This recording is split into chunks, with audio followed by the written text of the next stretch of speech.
Evangelho de Marcos, no capítulo 14.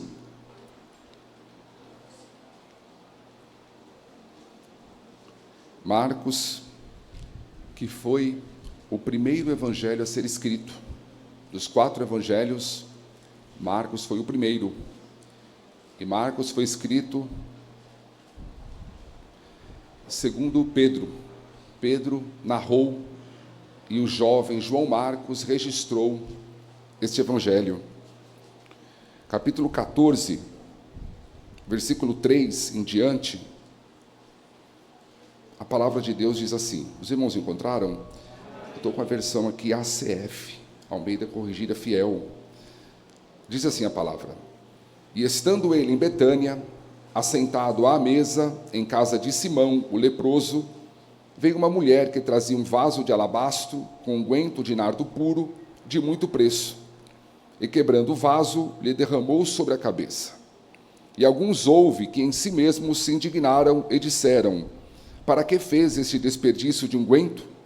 Porque se podia vender-se por mais de 300 dinheiros e dá-lo aos pobres, e murmuravam contra ela. Jesus, porém, disse: Deixai-a, porque a molestais? Ela fez-me boa obra, porque sempre tendes convosco os pobres, e podeis fazer-lhes bem, quando quiserdes, mas a mim nem sempre me tendes. Esta fez o que podia, antecipou-se a ungir o meu corpo para a sepultura. Em verdade vos digo que, em todas as partes do mundo, onde este evangelho for pregado, também o que ela fez será contado para a sua memória. E Judas Iscariotes, um dos 12, foi ter com os principais sacerdotes para lhe entregar. E eles, ouvindo, folgaram e prometeram dar-lhe dinheiro e buscavam como entregaria em ocasião oportuna. Amém. Meus amados irmãos, só justificando aqui, eu percebi pelo sotaque, eu sou paulista, moro em Campina Grande há 4 anos, estamos aqui com a família, servindo a Deus, e viemos para cá, por uma direção do Senhor, a gente crê, estamos servindo a Deus, ali no Departamento de Família da Assembleia de Deus. Então, ore por nós, irmãos. Meus irmãos, nós estamos diante de um texto que alguns entendem que está nos 4 evangelhos. Há uma discussão em relação a isso. Outros acham que a narrativa de Lucas talvez não seja o mesmo episódio, mas boa parte dos teólogos acredita que esta narrativa desta mulher está nos 4 evangelhos. Então nós poderíamos ler aqui Mateus 26, Marcos 14, como fizemos, Lucas capítulo 7 ou João 12. Seria a mesma história. E cada evangelista, ele trouxe um detalhe que enriquece a narrativa. João, por exemplo, diz apenas que foi em Betânia. Os outros evangelistas dizem que foi na casa de Simão. Marcos chama Simão de leproso. Lucas diz que ele era fariseu. Lucas diz que ela chorou aos pés de Jesus. Marcos só menciona o derramar do perfume sobre a sua cabeça.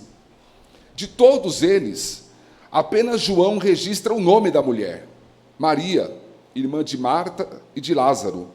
Alguns teólogos entendem que Simão fosse pai de Maria, Marta e Lázaro, mas é apenas um pensamento. Fato é que nós estamos aqui na última semana de vida do Senhor Jesus. O capítulo que nós lemos, ele começa dizendo assim: dali a 2 dias era Páscoa. Faltavam 2 dias para a Páscoa. Jesus morreria na sexta-feira. Esse episódio aconteceu na quarta-feira, 2 dias, portanto, da morte do Senhor Jesus. A cidade de Jerusalém já começava ali a comemoração da Páscoa. E aquela Páscoa seria diferente. Para os irmãos terem ideia, o historiador judeu Flávio Joséfo diz que durante a celebração da Páscoa, a semana da celebração da Páscoa em Jerusalém, chegava a ser sacrificado 255 mil ovelhas. Irmão, é ovelha com força. 255 mil ovelhas chegava a ser sacrificado em Jerusalém na semana da Páscoa.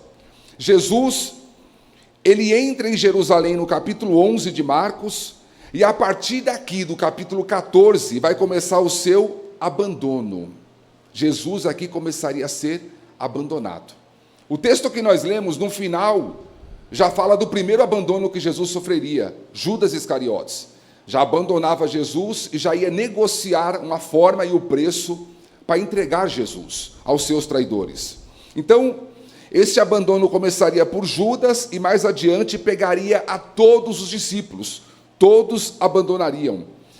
E é interessante que no meio desse cenário de abandono e fracasso da fé, surge uma mulher com uma história de triunfo, uma história de uma entrega incondicional.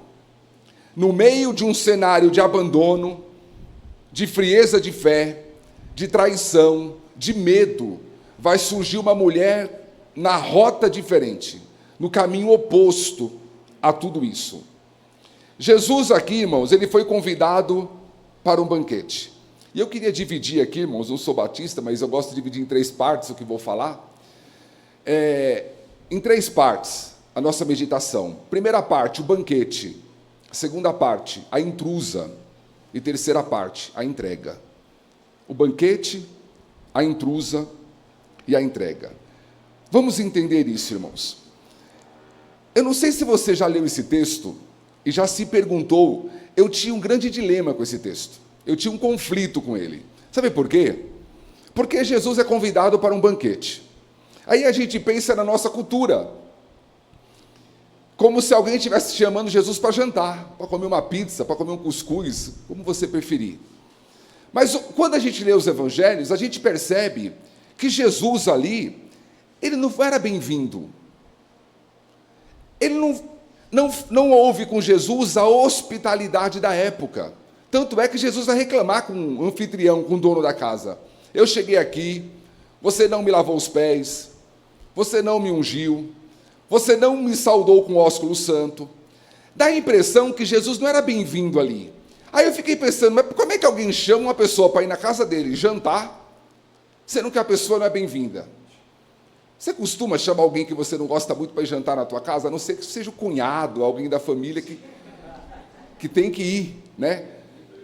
Agora, uma pessoa assim, que não é parente, geralmente a gente ama quem a gente gosta, quem a gente quer, quem a gente aprecia. Então, eu vivi um tempo, irmãos, com esse dilema. Como é que esse camarada chamou Jesus para jantar, para esse banquete, se ele não era bem-vindo? Até que eu aprendi, irmãos, uma coisa, que não se tratava de um jantar como nós estamos acostumados. Era um banquete aqui, irmãos, nos termos das sociedades antigas. Naquela época, os banquetes tinha comida, tinha bebida, mas mais do que isso, tinha discursos importantes. Sendo assim, o banquete naquela época não servia apenas para alimentar o corpo, servia para alimentar o coração, para alimentar a mente, para alimentar a alma. Então era comum, irmãos, as pessoas ali se reunir para comer, para beber e para pensar. Era um banquete mental, era um banquete espiritual. E esse provavelmente, irmãos, por isso, Jesus ali foi convidado não apenas para comer e para beber, Jesus foi convidado ali para discursar. Jesus foi convidado ali para falar acerca da doutrina que ele estava ensinando para o povo. Aqui quem gosta de filosofia, seria mais ou menos o banquete de Platão, quando Sócrates falava das coisas importantes da vida. Então Jesus é chamado aqui para discursar. Jesus é chamado ali para ensinar ao povo a respeito da sua doutrina. E a mesa daquele banquete não era a mesa como a nossa também. Mesa alta, que a gente coloca os pés embaixo da mesa, senta na cadeira e coloca os pés para baixo. A mesa naquela época era baixinha, quase rente ao chão, e as pessoas comiam quase que deitadas. Elas se inclinavam, colocavam os pés para trás. Por isso que a gente vai entender, se fosse no dia de hoje, fala, como é que essa mulher começou a tocar nos pés de Jesus? Ela entrou debaixo da mesa? Não. As pessoas comiam inclinadas ou reclinadas, o corpo para frente e os pés para trás. A mesa bem baixinha, quase rente ao chão. Além disso, os banquetes, como esse aqui que Jesus foi convidado, era aberto ao público. Era aberto ao público. Portanto, havia aquele que iria discursar, haviam aqueles que iriam interrogar, fazer perguntas para ele a respeito da doutrina que ele estava ensinando, e haviam aqueles que iam assistir o debate, ou assistir o banquete. Iam lá para fazer parte, mas como espectadores de tudo aquilo. Ao chegar, como eu falei para os irmãos, o anfitrião deveria então receber os convidados, beijá-los, chamar os seus servos para lavar os pés e receber com honra, principalmente aquele que estaria falando. Eles chamavam normalmente os mestres. Jesus é chamado ali como um mestre para estar discursando. Mas, naquele banquete, algo diferente aconteceu. E aqui eu queria ir para a segunda parte. Então a gente entendeu o banquete, que não era apenas um jantar, mas era um discurso, iam conversar sobre as coisas importantes da vida, e naquele banquete, especificamente, algo diferente aconteceu. Por quê?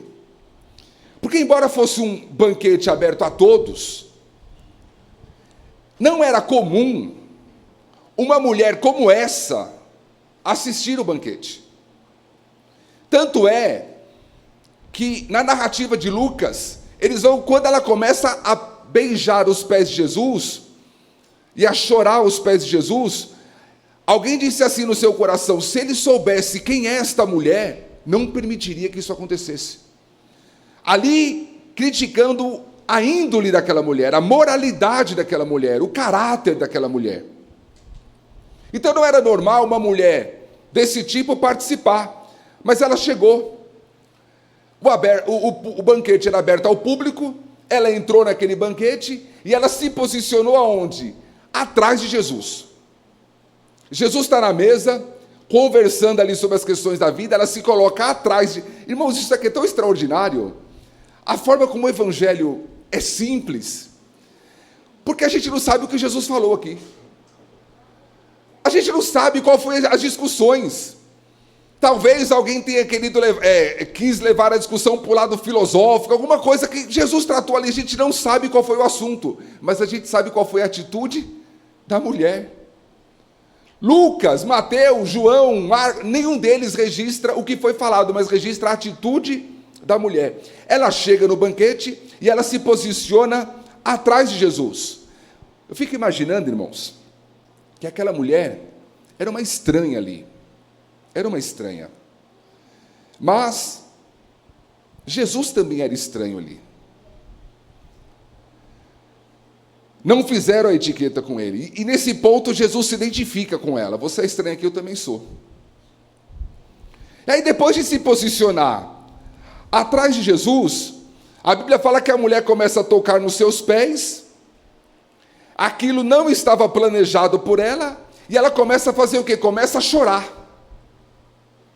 A mulher começa a tocar nos pés de Jesus, e Jesus está conversando lá, está participando do banquete. Ela começa a tocar nos pés de Jesus e começa a chorar aos pés de Jesus. E ela percebeu que ela molhou os pés de Jesus com lágrimas. Ela não estava preparada para aquilo. Ela nem levou toalha. Ela estava preparada sim para derramar o perfume sobre ele, porque ela levou o perfume dela. Mas molhar os pés com lágrimas, não. E agora ela vê os pés de Jesus molhados, não tinha toalha, fazer o quê? E aí ela faz algo fora da normalidade. Ela solta os seus cabelos.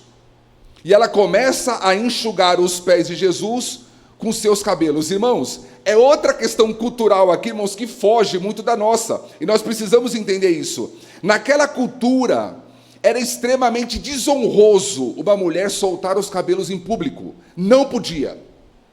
Era vergonhoso, era imoral uma mulher soltar os cabelos em público. Para os irmãos terem ideia, só havia 2 ocasiões em que uma mulher soltava os seus cabelos. uma prostituta em serviço ou uma mulher diante do seu marido. Eram as únicas duas ocasiões em que uma mulher soltava o seu cabelo. Mas a Bíblia fala que ela solta o seu cabelo. Irmão, se o negócio estava estranho, ficou pior. E você consegue imaginar? A mulher chega num banquete daquele, todo mundo já de rabo de olho olhando para ela. O que ela está fazendo aqui? Porque aqui a gente vai conversar sobre coisas profundas da vida. A mulher se posiciona atrás de Jesus, começa a chorar. Será que o choro da mulher estava incomodando, irmãos? Será que ela chorou ali baixinho? Fato é que ela chora, ela molha os pés de Jesus com lágrimas, e aí ela faz algo pior, ela solta o cabelo e começa a enxugar os pés de Jesus. Isso é fé, irmãos. Isso é fé. A fé, irmãos, nos leva a buscarmos um alvo, independente da circunstância. Depois que ela faz tudo isso, ela pega o seu perfume e ela começa agora a ungir os pés de Jesus. Depois ela vai ungir a cabeça dele. Ela unge, mas depois que ela unge os pés, a Bíblia fala que ela quebra o vaso e despeja, irmãos, o restante do perfume na cabeça dele. Um pouco foi no pé, quebrou o vaso e o restante ela derrama na cabeça. Era um ato, irmãos, de total entrega, e também Jesus vai dizer que era um ato profético aquilo. Ela estava fazendo aquilo para o seu sepultamento. Aquele frasco de perfume, irmãos, seria uma garantia de um futuro para ela.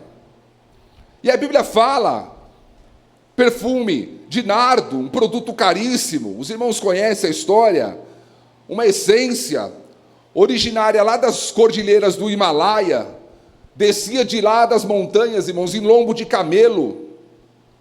1 grama de nardo correspondia a 1 denário. O vaso que ela possuía devia ter mais ou menos 300 gramas. Um perfume que era cobiçado pelas jovens em Israel. Havia uma tradição em Israel que as virgens, elas iam durante a vida, durante a sua mocidade, acumulando essa essência, acumulando esse perfume para o dia mais esperado da sua vida. Qual era o dia? O dia do casamento. Então, na cabeça das virgens de Israel, o dia do casamento era o dia de usar o perfume e de soltar os cabelos. E a Bíblia ainda diz que era um vaso de alabastro, uma espécie, irmãos, falar aqui no Nordeste, uma cabaça. Era uma pedra fina, tinha um formato mais ou menos de uma pera, originária de uma cidade do Egito chamada Alabastro, era o nome da cidade. E essa pedra, ela tinha a capacidade de conservar a essência do perfume por muito tempo. Irmãos, perceba, e aí eu quero falar da entrega aqui, fazer algumas aplicações. Eu acho interessante, irmãos, que no final, Jesus vai falar assim no final do texto: em todas as partes do mundo onde esse evangelho for pregado, também o que ela fez será contado para a sua memória. Não sei se os irmãos são chiques, têm costume de usar perfume caro. Aí quando você usa um perfume caro, aquele que você, gastou bastante nele, um Chanel, perfume caro, o que a pessoa espera, irmãos? Que alguém fale, não é? Fica feliz, falou do meu perfume, valeu a pena o investimento, não é? Principalmente as mulheres, faz um penteado novo, uma roupa nova, a expectativa é que se fale daquilo. Você gastou, se você chegar no lugar, ninguém fizer comentário nenhum, fala, não valeu a pena. Nem repararam que eu estou com perfume novo. Não tem ideia de quanto eu gastei, de quantas vezes eu parcelei esse perfume. Os irmãos têm ideia, irmãos? Esse perfume aqui que essa mulher derrama, 300 dinheiros. 300 dinheiro, irmãos, vamos converter para a nossa moeda aqui, é 300 dias de trabalho. 300 dias de trabalho, dá quantos meses? 10 meses, você trabalhando todo dia, 10 meses de trabalho. Quanto está o salário mínimo? O salário mínimo acho que é 1.621, não é isso? Dá 16 mil. Um perfuminho desse dava 16 mil na nossa moeda. Você teria coragem de pegar um perfume de 16 mil, quebrar e jogar na cabeça de alguém? Foi a entrega que essa mulher fez. Percebe, irmãos, que a mulher, ela não simplesmente derramou todo o perfume, mas ela quebrou o vaso. Ela poderia derramar todo o perfume, mas manter o vaso inteiro. Portanto, o que ela faz? Ela mostra que aquele vaso não seria usado novamente. Ela demonstra ali a totalidade da entrega. Ela entregou tudo.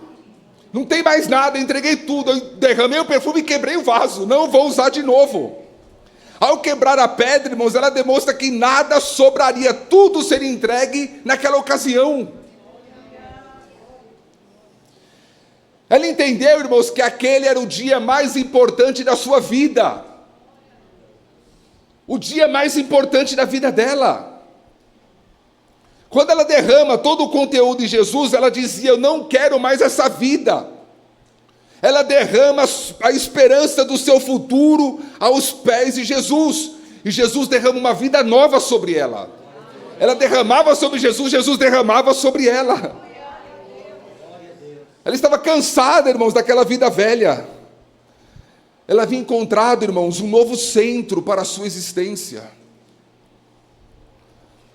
Quantas pessoas, irmãos, quero falar um pouco aqui de entrega, frequenta a igreja há tantos anos, mas nunca houve uma entrega. Quantas pessoas servem a Deus 20, 30, 40 anos, mas sempre com reservas? Jesus manda ir sobre as águas, ele vai, mas vai com a boia debaixo do braço, vai que falha. Vai que dá errado o que Jesus falou. Vai que o plano não atende à minha expectativa. É sempre servir a Deus com reserva. É sempre do meu jeito, da minha forma. Sabe, irmãos, o que é interessante aqui no texto, e é uma aplicação para nós, toda vez que nós quisermos, irmãos, levar diante de Deus uma vida de total entrega, nós sofreremos críticas. Nós seremos incompreendidos. Começaram a criticar aquela mulher. E sabe quem foi que criticou a mulher? Os fariseus, o anfitrião. Mas mais do que isso, sabe quem criticou essa mulher? Os discípulos. Os próprios discípulos. Muitas vezes, irmãos, nem mesmo no meio religioso, eclesiástico, vão entender uma vida de entrega. Veja, uma vida de entrega incomoda. Enquanto a mulher chorava, secava os pés de Jesus e ungia com óleo, era o seu culto a Deus. Os homens estavam ali reclamando no seu coração. Se soubesse quem é essa mulher. Os discípulos foram além e reclamaram em voz audível. E Judas concluiu o trabalho, reclamou do preço do perfume. É um desperdício. É um absurdo. Um miserável falou assim: podia ter pegado isso e vendido aos pobres. Aí ele sai de lá para vender Jesus.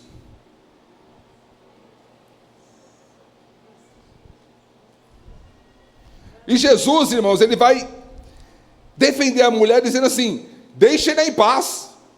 Por que vocês a molestais? Veja que o foco da crítica era a mulher. Sabe, irmãos, a fé, ela nos leva, irmãos, a alvos que Deus estabelece para cada um de nós, sabia? Deus sabe o que cada um de nós tem para entregar. Mas Deus quer a gente sem reservas.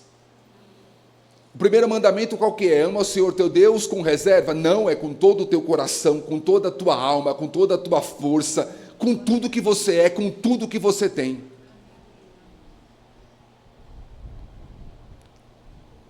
Os próprios discípulos criticam a mulher, e sabe, irmãos, guarda isso no teu coração. A importância das coisas no reino de Deus não está no seu valor monetário. A importância das coisas do reino de Deus não está no valor monetário, mas está na entrega. Na entrega. Por que Jesus elogiou as 2 moedinhas da viúva pobre? Tinha valor monetário naquilo? Não. Mas tinha valor por causa do quê? Da entrega. Ela entregou tudo. O perfume de 1 ano de salário não era um desperdício, mas era uma entrega. E aí, irmãos, como fica a nossa entrega diante das críticas? Não vão bater palma quando você fizer a entrega. Ah, eu fiz a entrega aqui agora, eu vou ser aplaudido, eu vou ser elogiado. Vai nada. Vai ser criticado, para que isso? Não precisa de tudo isso. Podia ter investido melhor. Podia estar fazendo algo mais útil. Tem um teólogo chamado James Edwards, que ele fala assim, o mundo nunca teve problemas com a religião moderada. Sirva a Deus, mas sirva com moderação. Não precisa ser muito crente, não. Não, sirva com moderação. Aí ele vai falar assim, o mundo não tem problemas com muito dinheiro, com muito sexo, com muita influência, mas tem problema com muita religião. Com muito Jesus, com muita Bíblia. Essa entrega, irmãos, faz com que nós tenhamos um foco pessoal e saibamos o que Ele quer de nós. Irmãos, a vida cristã é uma vida de entrega. A vida cristã é uma vida de entrega.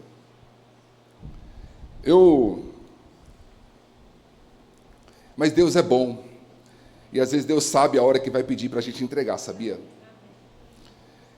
Não está aqui no esboço, nem pensava em falar isso, mas eu me converti com 17 anos.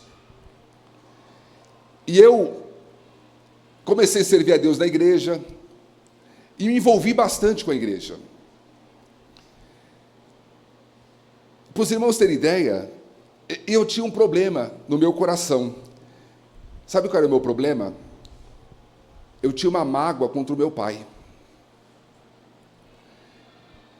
Eu sempre digo que passamos uma infância difícil.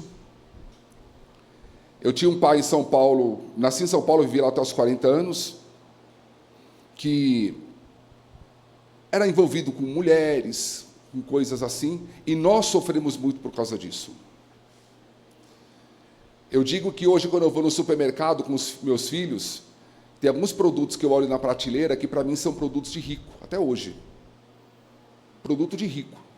Por exemplo, uma coisa que para mim é um produto chique, é leite condensado. Leite condensado para mim é uma coisa chique. Por quê? Porque eu tinha tanta vontade de comer quando era criança e não podia. E aquilo para mim criou um bloqueio, para mim é coisa chique. Uma coisa mais chique ainda do que leite condensado para mim é coisa de rico. É o tal dos sucrilhos. Sabe aquele cereal, aquela caixa grande, azul, com aquele tigre? Eu tinha tanto desejo de comer aquilo, irmãos, e não podia. Então hoje, irmãos, eu tenho alegria quando eu posso comprar e vejo meus filhos comendo. E aí eu me converti, mas aquela mágoa contra o meu pai eu não conseguia curar. E eu fui levando aquilo na igreja, irmãos, levando. Sabe, eu faço a seguinte comparação.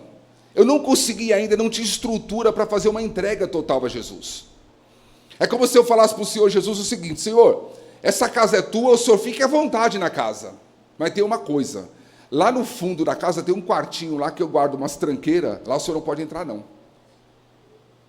Quem estava dentro do quartinho? Meu pai. O que Jesus fez? Tá bom, negócio fechado. Deixa lá aquela casa, aquele quarto. Na hora certa eu peço a chave. E Jesus foi trabalhando na igreja. Comecei a dar aula na escola dominical e o quartinho fechado. Virei diácono na igreja. Eu fui levado ao diaconato ainda solteiro. Diácono na igreja com um quartinho fechado. Eu servia Santa Ceia para os irmãos e tinha um problema com meu pai. Pior, Pior, eu ganhei meu pai para Jesus. Meu pai agora estava na igreja junto comigo e eu tinha dificuldade no meu relacionamento com ele. O quartinho estava fechado. Aí sabe o que aconteceu? Casei, quartinho fechado. Tive meu primeiro filho, quartinho fechado. Aí um dia, uma pessoa nos chama lá em São Paulo para ir numa igreja no bairro na Zona Sul, bairro chamado Saúde, e nós vamos naquela igreja. A gente chega lá, irmãos, é uma igreja diferente, é uma igreja de São Paulo que trabalha com universitários, e lá 95% da igreja é de japonês. Parece estar no Japão. Então você chega na igreja, toda diferente. A pessoa não senta onde ela quer. Então quem chega primeiro vem e senta no primeiro banco aqui. O outro senta do lado, eles vão sentando por ordem. Vão preenchendo os bancos por ordem. Parece umas formiguinhas, assim, tudo igualzinho, tudo bonitinho. E eu estou lá. Um amigo nosso chamou para ir, eu fui. Chego lá, uma irmã vai pregar. Desse tamanhozinho assim, ó. Uma irmã lá do Havaí, americana do Havaí. Ela vai pregar e no meio da pregação ela começa a contar o testemunho dela, com a família dela, dizendo que tinha uma grande mágoa contra a mãe, porque quando ela era criança, ela foi abusada pelo pai. Mas ela dizia que, embora o pai tenha abusado dela, ela tinha mágoa contra a mãe, porque ela achava que a mãe que deveria proteger o corpo dela. E ela, uma religião budista, origem budista, ela disse que quando ela aceitou Jesus, o evangelho entrou de tal forma na vida dela, que uma das primeiras coisas que ela fez, sabe qual foi? A mãe dela já tinha morrido, foi ir no cemitério, diante do túmulo da mãe, começar a conversar com a mãe. Mãe, eu quero te dizer que eu peço perdão para a senhora, e que eu perdoo a senhora. A gente sabe, que vive não fala com morto, mas era nova convertida, e estava ali na sinceridade dela, conversando diante do túmulo da mãe. E eu lá ouvindo, e naquela noite o Espírito Santo falou no meu coração: eu quero a chave do quarto hoje, senão você não cresce mais. Senão o que eu tenho para fazer na tua vida não vai progredir mais. Eu quero a chave do quarto hoje.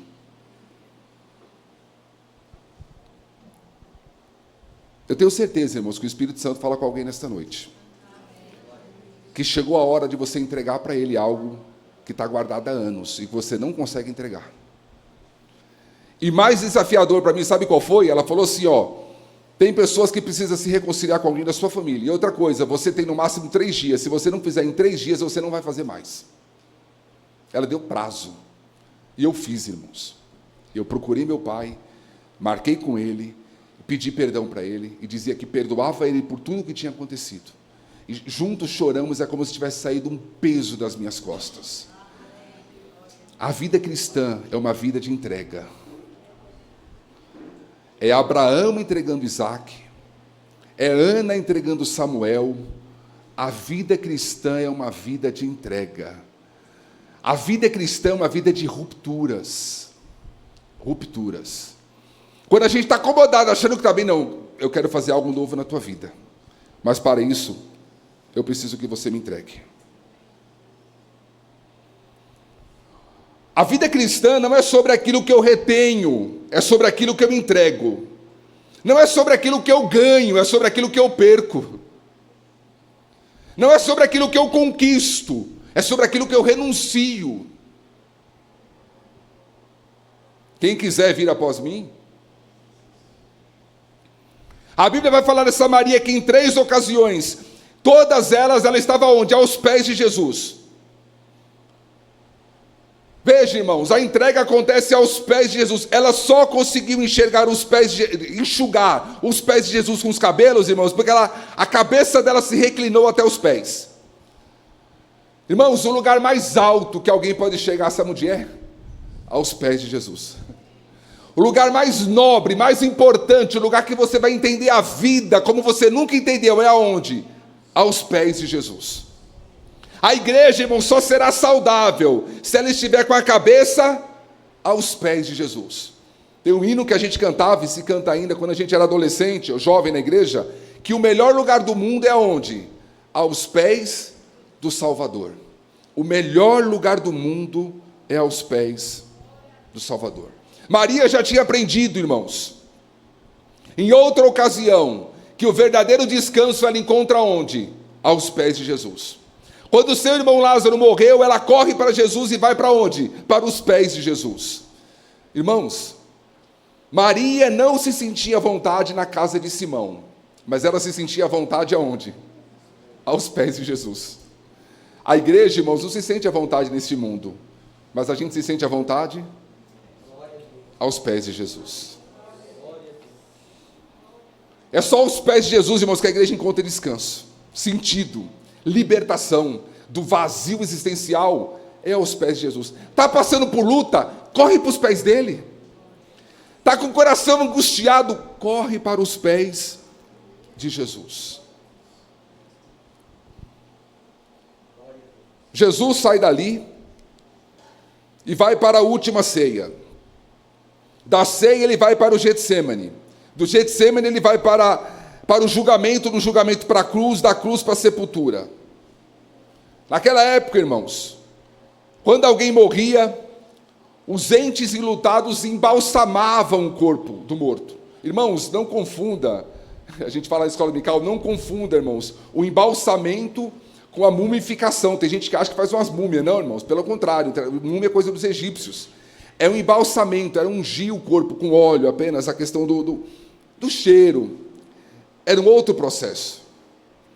No domingo de manhã, as mulheres vão ao sepulcro para fazer o quê? Para embalsamar o corpo de Jesus. O corpo estava lá, irmãos? Não. Jesus falou, o que ela fez aqui foi profético. Ela está antecipando aqui, demonstrando a minha morte. Os anjos disseram para aquelas mulheres, vocês chegaram tarde. Ele já não precisa de unção, ele já não precisa de óleo, ele já não precisa de perfume, porque ele está vivo, o corpo já não está mais aqui, está vivo, ressuscitou, não precisa mais. Agora quem fez? Quem fez foi a mulher naquele momento. Como eu disse para os irmãos, esse ficou sendo o perfume mais famoso da história. Quando você usa o perfume caro, você quer que alguém comente. Aí eu pergunto, você conhece algum perfume mais comentado do que esse? Foi o perfume mais famoso da história. O perfume mais comentado da história foi esse perfume que essa mulher derramou aqui, aos pés e na cabeça de Jesus. Mas, eu quero concluir, irmãos, dizendo o seguinte, que a nossa vida com Deus, a nossa vida cristã, ela não terá um verdadeiro sentido enquanto não houver entrega. E falar de entrega, irmãos, é muito bom enquanto nada está sendo pedido para nós. O problema é quando Jesus pede, é isso, eu quero. E eu não estou falando aqui, irmãos, por favor, de dinheiro, não, estou falando da vida, estou falando de tudo. Vai muito além do dinheiro. Eu não sei se os irmãos já ouviram o nosso testemunho. Como eu falei para os irmãos, nascemos em São Paulo, crescemos ali. Trabalhei 21 anos numa mesma empresa. E um dia, isso deve ter sido por volta de 2018, 2019, uma pessoa que trabalhava lá em casa com as crianças, ela teve um sonho. E naquele sonho ela enxergava que nós estávamos num lugar que ela não sabia onde era. A única coisa que ela sabia é que a fachada da igreja, a frente da igreja, era um azul céu, um azul claro. E na ocasião, eu dirigi uma igreja em São Paulo, era pastor de uma igreja em São Paulo, e a fachada da nossa igreja era um bege, um marrom clarinho. E ela contou aquele sonho para nós. O que a gente faz diante de um sonho como esse, irmãos? Faz nada, continua vivendo. Guarda aquilo no coração e continua vivendo. Continuei vivendo, normal, servindo a Deus. Passado um tempo, a porta do trabalho fechou. Deus fechou a porta. E eu imaginava comigo que eu ia voltar a trabalhar rapidamente. Eu trabalhava com o pessoal do agronegócio em São Paulo, pessoal produtores rurais. E eu falava, vou voltar a trabalhar rapidamente, estou nesse ramo faz tempo, conheço muita gente, tudo. Engano meu. A Bíblia fala que a porta que Deus abre e a porta que Deus fecha, ninguém abre. Se Deus fecha uma porta, você pode ter o currículo que você tiver, você pode ter o conhecimento que você tiver, você pode ter o relacionamento com quem você tiver. Enquanto a porta estiver fechada, irmãos, tem porta que Deus fecha e coloca a chave no bolso. Quero ver alguém tirar do bolso dele. Deus fechou a porta e colocou a chave no bolso. E eu continuei trabalhando na obra do Senhor, servindo a Deus na igreja, e viveram. Mas questionando a Deus: Senhor, 3 filhos, eu tenho 3 filhos, eu preciso trabalhar. E passado mais ou menos 1 ano e pouco, a minha esposa me liga e fala: Tadeu, eu tô com uma proposta. Uma pessoa me ligou e perguntou se a gente não quer ir para Campina Grande. E eu confesso aos irmãos que na ocasião, se alguém perguntasse para mim onde ficava Campina Grande, eu falava: é no Nordeste. Agora, qual é o estado, eu não sei. Se falasse que era Pernambuco, Rio Grande, eu não sabia o estado. Vamos lá para conhecer? Vamos lá para conhecer. Nisso, irmão, já tinha passado 2 anos do sonho que a irmã teve. E viemos aqui no final da pandemia. Fomos conhecer a cidade, fomos conhecer escola, algumas coisas aqui na cidade, e domingo à noite o crente vai para onde? Vai para a igreja, vai para o culto. Quando a gente chega no culto, que a gente olha para a igreja, a gente se lembrou do sonho, de mais de 2 anos antes. A fachada da igreja era da cor que Deus tinha mostrado no sonho. A gente vem. É a hora que Deus pede: renuncia tudo. Não temos um parente em Campina Grande. Só temos a igreja aqui. Não temos parente nenhum. Nem na Paraíba. É a hora que Deus fala: entrega. Aí a gente fala assim: mas Senhor, o que eu vou fazer? Qual é o nosso propósito de estar aqui? Eu não sei. Eu não sei. Até hoje, irmãos, quantas pessoas questionaram a gente? Lá em São Paulo: vocês vão fazer o que lá? Aqui você tem sogra, você tem a sua mãe, toda a rede de apoio aqui, vamos fazer o que lá? Eu não sei. Passaram 4 anos, alguém me liga e perguntar: fazer o quê? Não sei. Não sei. Sai da tua terra, da tua parentela. A vida é uma entrega, a vida cristã é uma entrega, a vida cristã é renúncia. E vai para o lugar que eu te mostrarei. Aí você acha: agora eu vou, tudo vai fluir, vai nada, é um monte de luta. É um monte de lágrima, é um monte de dificuldade, é um monte de porquê. Alguém olha para nós e fala assim: ah, pastor, não sei o que, conhece a Bíblia, deve ter todas as respostas que precisa. Tenho nada, eu tenho muito mais perguntas do que respostas. Tenho muito mais pergunta do que resposta. Eu costumo dizer o seguinte: se Jesus fosse na tua casa hoje, como foi aqui nesse banquete, para comer um cuscuz com você depois do culto, você tinha perguntas para fazer para ele? Você tem perguntas para fazer para ele? Eu tenho tantas. Senhor, como vai ser? Senhor, por que disso, por que daquilo? Como vai ser essa parte? Como que o Senhor vai fazer nisso, vai fazer naquilo outro? Eu tenho tanta pergunta para fazer para Jesus. Mas eu aprendi uma coisa: que para todas as perguntas que eu tenho, Jesus tem as respostas. Não existe uma pergunta que você tenha no teu coração que Jesus não tenha a resposta. Lembra quando a gente era solteiro? Qual era a nossa pergunta? Senhor, eu vou casar com quem? Aí eu olhava para um lado, eu olhava para o outro, meu Deus. Aí eu lembro que uma vez uma pessoa chegou para mim e falou assim: a tua está debaixo da pedra. Eu falei: pronto, morreu. Debaixo da pedra, está morta. Vou morrer solteiro. Jesus já tinha resposta. Tinha ou não tinha? Tinha. Aí, eu poderia falar para você o seguinte: você vai sair daqui hoje com todas as tuas perguntas respondidas. Vai nada. Talvez vai sair com mais pergunta ainda. A questão é, se para todas as perguntas que eu tenho, Jesus tem as respostas, a grande questão é: quando que as respostas virão?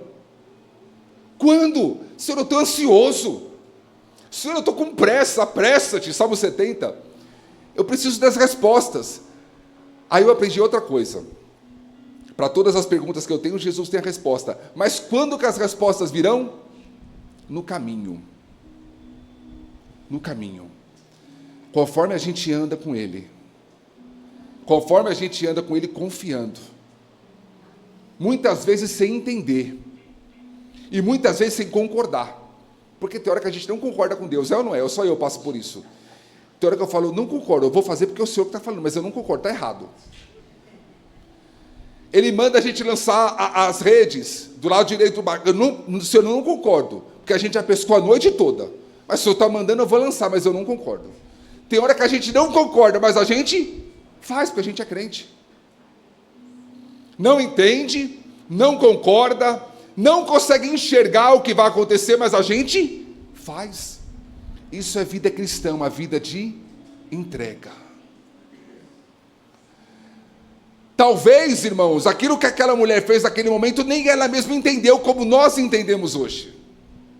Hoje nós já sabemos que Jesus saiu dali, 2 dias depois ele morreu, que ele ressuscitou, que não houve tempo para embalsamar o corpo dele, ela fez naquele momento, nós sabemos tudo isso, mas ela não sabia. Ela não sabia.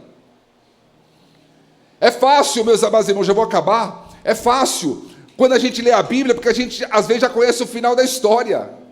É ou não é? Você vê Jesus caminhando com Jairo para a casa dele. Aí no meio do caminho, uma mulher que está com fluxo de sangue, para, Jesus toca em Jesus, Jesus cura a mulher, e o pior não era Jesus curar a mulher, o pior era Jesus parar para conversar com ela. E a filha doente. Como que Jesus para conversar com aquela mulher? Tim Keller, nesse texto, ele vai dizer o seguinte, é como se o médico tivesse conversando com um paciente que acabou de receber alta, enquanto tem um outro lá na UTI, morrendo. O que você diria desse médico? É um negligente, é irresponsável, está morrendo, tem pressa. Aí daqui a pouco chega a notícia, não incomodes mais o mestre, porque a menina morreu. Aí a gente lê esse texto com a maior calma do mundo, né? Por que a gente lê com a maior calma? Porque a gente sabe o final da história. A gente sabe que Jesus chegou lá, ressuscitou a menina e ficou tudo certo. Mas o problema é a nossa história. Qual é o próximo capítulo da tua história?